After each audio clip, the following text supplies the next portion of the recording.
اهلا بيكم حبايبي. ان شاء الله النهارده هنعمل مع بعض طريقه فراخ مشويه في الفرن بتتبيله وطعم فوق الخطير. مش خطير بس، زي ما انتم شايفين معايا الحاجات كلها بسيطه خالص اهي. ليمون بس دي كنت واخده اشتريتها، البشر بتاعها يعني عشان ما حدش يقول الليمونه دي شكلها معوقه يعني.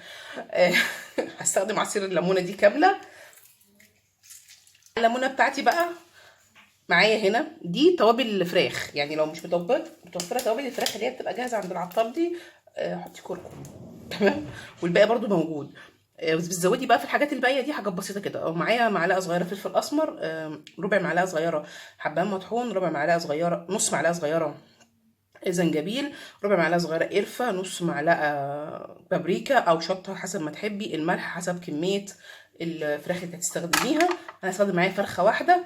معايا دي كوبايه زبادي،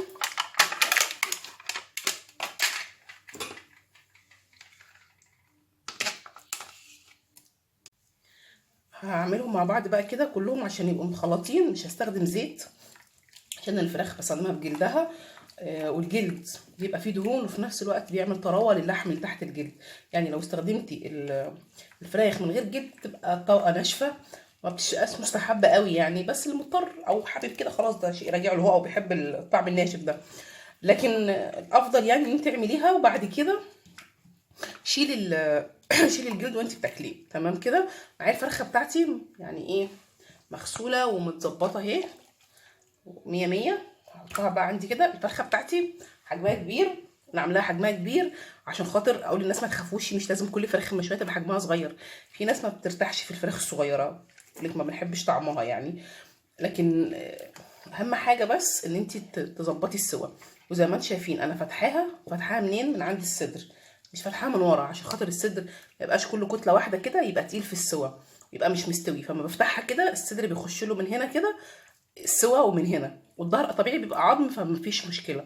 وبرده مفتحاها بالسكينه في الصدر 3 فتحات وفي الورك 3 فتحات، يعني ايه مظبطاها كده ان انا ادخل التتبيله في قلبها، وفي نفس الوقت الفتحات دي بتساعد على السوا، يعني مش مجرد التتبيله بس. تمام.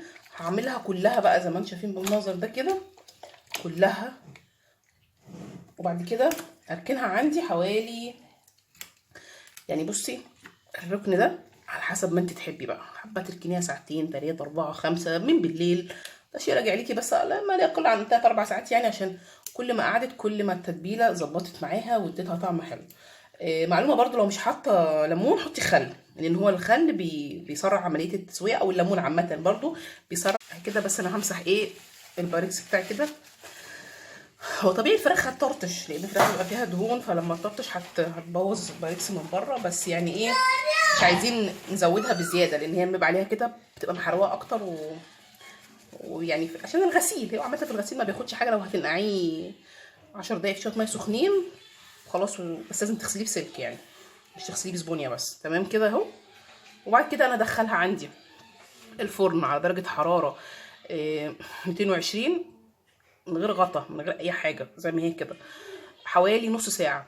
وبعد كده شوف الفرخه دي حجمها كبير، هسيبها ساعه كمان بعد نص ساعه على درجه حراره 180 عشان خاطر تستوي من جوه، تاخدش لون بس، تبقى من جوه ومن بره مستويه في نفس الوقت واخده اللون بتاع. وزي ما انتم شايفين معايا شكل الفراخ، مش قادره اقول لكم بصراحه على الريحه، يعني هي الريحه لوحدها دمار.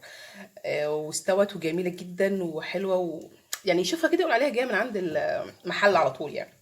ما تقلقوش خالص من الصدر، مستوي طعمه جميل. ان شاء الله لما تجربوها هتعجبكم جدا. اهم حاجه بس خلي بالكم من درجه حراره الفرن وتسيبوها وقتها براحتها. وبرده هتجربوها بالشوكه كده هتحسوا ان هي مستويه يعني. تمام. اشوفكم بقى على خير الوصفه الجايه، والسلام عليكم ورحمه الله وبركاته.